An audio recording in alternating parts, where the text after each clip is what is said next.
Baik, di sini saya akan menjelaskan tentang hukum pajak, yaitu ada pengertian hukum pajak, alasan pemerintah memungut pajak, teori dan asas pemungutan pajak. Pertama, pengertian hukum pajak. Hukum pajak adalah bagian dari hukum publik yang mengatur kewenangan negara dalam memungut pajak. Hukum pajak terbagi menjadi dua bagian, yaitu pertama, hukum pajak material, kedua, hukum pajak formal.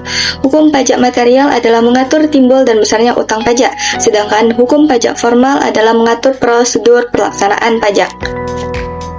Hukum pajak di negara Republik Indonesia juga bersumber pada Undang-Undang 1945, merupakan negara hukum serta berfalsafah Pancasila dan menjunjung besar hak serta kewajiban masyarakat. Oleh sebab itu, kewajiban perpajakan ialah salah satu kedudukan dan masyarakat negara untuk membiayai pembangunan negara. Selanjutnya, alasan pemerintah memungut pajak, yaitu untuk membiayai pengeluaran negara, seperti menyediakan layanan publik, misalnya itu pendidikan, kesehatan, infrastruktur, pertahanan, dan sosial, ataupun mendukung pembangunan nasional. Pemungutan pajak juga suatu proses pengumpulan pendapatan bagi negara atau pemerintah dari warga atau etnis ekonomi yang disebut wajib pajak. Adanya perpajakan ini dilakukan sesuai dengan ketentuan hukum yang mengatur jenis, tarif, dan prosedur pembayaran pajak. Di Indonesia juga menetapkan berbagai jenis pajak, yaitu pertama ada pajak PPh, yaitu pajak penghasilan, kedua ada PPN, pajak pertambahan nilai, ketiga ada PPNBM, pajak penjualan atas barang mewah, dan keempat ada PBB, pajak bumi dan pembangunan, dan terakhir ada pajak daerah. Berikutnya ada teori pemungutan pajak. Teori pemungutan pajak digunakan sebagai dasar kebijakan perpajakan agar adil dan efektif. Berikut ini adalah beberapa teori yang relevan dalam pemungutan pajak. 1. Teori asuransi. Teori asuransi memandang pajak sebagai sarana perlindungan atau bentuk asuransi sosial bagi masyarakat, dan juga menyediakan berbagai bentuk perlindungan dan manfaat sosial bagi masyarakat secara luas, serta memiliki fungsi sebagai sarana pembagian risiko di dalam masyarakat, dan dapat berperan dalam melindungi masyarakat dari berbagai risiko ekonomi yang tidak terduga seperti bencana alam maupun krisis ekonomi. Dan teori asuransi juga menekankan pentingnya kesinambungan dan stabilitas keuangan negara. 2. Teori kepentingan, yaitu mempertimbangkan kepentingan yang beragam, baik dari pemerintah maupun dari masyarakat secara keseluruhan, dan bertujuan menjaga keseimbangan penerimaan negara dan kesejahteraan masyarakat, di mana teori kepentingan ini berperan di pemerintah, masyarakat, wajib pajak, dan ekonomi. Di pemerintah, dapat digunakan untuk membayar berbagai kebutuhan publik, seperti pembangunan infrastruktur, pendidikan, layanan kesehatan, dan keamanan. Di masyarakat, dialokasikan untuk meningkatkan kualitas pelayanan publik, kesejahteraan sosial, perlindungan lingkungan, serta mendorong pertumbuhan dan pembangunan ekonomi. Selain itu, wajib pajak juga mengharapkan adanya kepastian hukum, transparansi, serta prosedur administrasi perpajakan yang efektif dan efisien. Dan di ekonomi, penetapan tarif pajak yang terlalu tinggi atau tidak seimbang dapat menghambat pertumbuhan ekonomi, investasi, dan penyerapan tenaga kerja. Oleh karena itu, di ekonomi, tarif pajak harus dirancang untuk mendukung pertumbuhan ekonomi stabil dan berkelanjutan.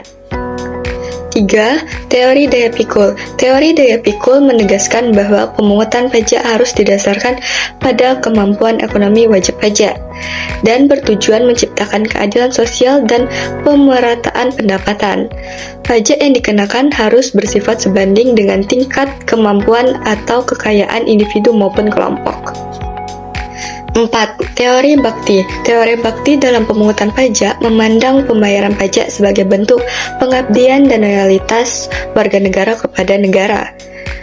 Membayar pajak tidak hanya dipahami sebagai kewajiban hukum, tetapi juga sebagai tanggung jawab moral dan sosial yang melekat pada setiap warga negara. 5. Teori daya beli.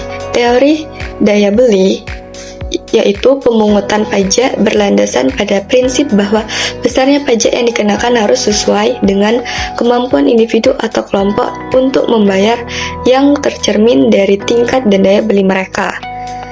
Teori ini menekankan pentingnya pertimbangan kondisi ekonomi wajib pajak dalam menentukan beban pajak agar tidak menimbulkan ketidakadilan dalam sistem perpajakan. Baik, yang terakhir yaitu tentang asas pemungutan pajak.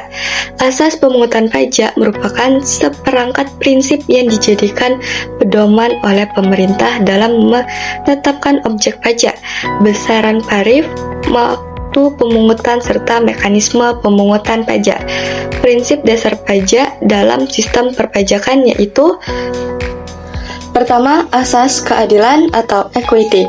Asas keadilan mengharuskan pemerintah menetapkan tarif pajak secara adil bagi seluruh warga negara, baik secara horizontal maupun vertikal. Prinsip ini menekankan bahwa beban pajak harus sesuai dengan kemampuan ekonomi dan kemampuan membayar dari masing-masing wajib pajak. Beberapa contoh penerapan asas keadilan dalam pemungutan pajak antara lain: pertama, ada pajak progresif; kedua, ada pajak profesional; ketiga, ada pajak regresif; dan terakhir, ada pajak profesional dengan batasan. 2. Asas kepastian atau certainty. Asas kepastian bertujuan untuk menjamin bahwa ketentuan pajak dapat diperkirakan serta dipahami dengan jelas oleh wajib pajak. Oleh karena itu, pemerintah berkewajiban menyediakan informasi yang lengkap dan akurat mengenai jenis pajak, tarif yang dikenakan, serta tata cara pemungutan pajak. Berikut beberapa bentuk penerapan asas kepastian dalam pemungutan pajak.